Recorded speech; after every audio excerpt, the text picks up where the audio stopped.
Alam mo, sa bawat araw na dumadaan, sa bawat hininga natin, di ba may mga laban tayong kinakaharap? Pero may isang laban na higit sa lahat. Ito yung laban para sa sarili nating buhay.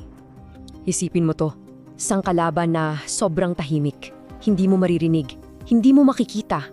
Pero kaya niyang kunin ang lahat sa'yo. At ang nakakatakot, baka ngayon mismo, nasa loob na siya ng katawan mo. Nag-aabang. Ang kalaban na to, may pangalan, tinatawag natin si diabetes. Ito yung kondisyon kung saan ang asukal sa dugo mo unti-unting tumataas. Huwag mong isipin na simpleng sakit lang to Hindi. Para siyang anino na laging nakasunod sa'yo, naghihintay lang ng tamang tiempo para sumalakay. Pero heto, hindi ka nag-iisa sa laban na to.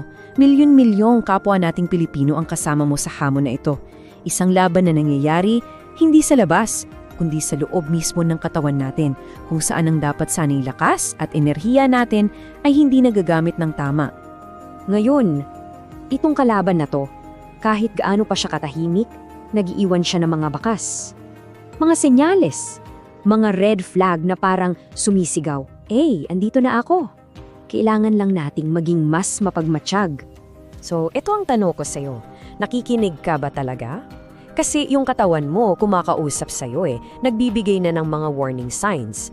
Ang challenge ngayon, handa ka bang pakinggan yung sinasabi niya? Isa sa mga unang bulong niya ay yung parang walang katapasang pagkauhaw. Yung pipong inom ka ng inom ng tubig pero parang laging bitin. Ito'y dahil sinusubukan ng katawan mong i-flush out yung sobrang asukal pero nauubos naman ang reserba mong tubig. At syempre, kung maraming pumapasok, maraming kailangang lumabas. Ang resulta, pabalik-balik ka sa banyo. Ito ang paraan ng katawan mo para mailabas yung asukal na yon. Gigisingin ka sa gitna ng gabi, hindi dahil sa masamang panaginip, kundi dahil sa isang pangangailangan na tila hindi natatapos. At ito yung pinakamalupit sa lahat, yung pagod. Isang pagod na hindi normal. Dahil yung asukal na dapat nagiging energy mo, nakatambak lang sa dugo mo. Kaya kahit anong pahinga mo, pagod ka pa rin. Unti-unti niyang ninanakaw ang sigla mo, araw-araw. Pero teka, may good news. Hindi pa huli ang lahat. Meron kang kapangyarihan. Meron kang kakayahang labanan ng kalaban na to bago pa man siya tuluyang maging hari sa katawan mo. The power is in your hands. So anong panlaban mo? Well, ito ang mga sandata mo. Simple lang, pero napaka-powerful. Una, yung pagkain mo. Yan ang fuel mo. Pangalawa, yung pagiging active. Yan ang training mo. Ang pagpapanatili ng tamang timbang at pag-iwas sa bisyo. Yan ang ultimate shield mo. This isn't just about being healthy. Ito yung training montage ng buhay mo. Nasa harap mo ngayon ang dalawang landas. It's a choice. Sa kaliwa, pagpapabaya. Sa kanan, pag-aalaga. Yung bawat inumin mo, bawat desisyon mo, kung tatayo ka, uupo ka lang maghapon, yan yung pagpili. Simple lang, di ba? Pero it defines your future. So which path are you on right now?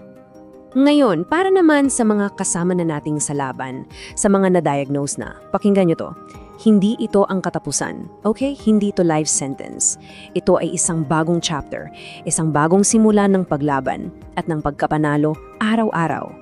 At ito ang battle plan mo, ang regular na pag-monitor ng blood sugar, yan ang mapa mo. Ang payo ng doktor, sila ang guide mo. Ang tamang gamot, yan ang sandata mo.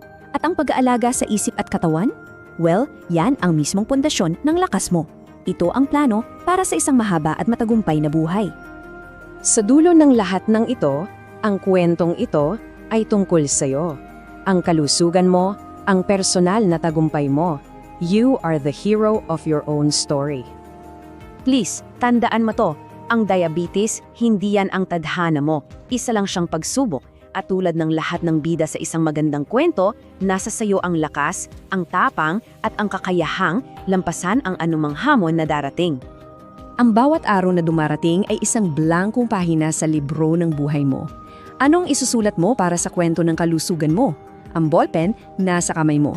Simulan mo nang isulat ang kwento ng tagumpay mo. Simula ngayon. Thank you for watching Carl Preza. Don't forget to like, share, and subscribe for more practical health tips. Stay informed, stay healthy.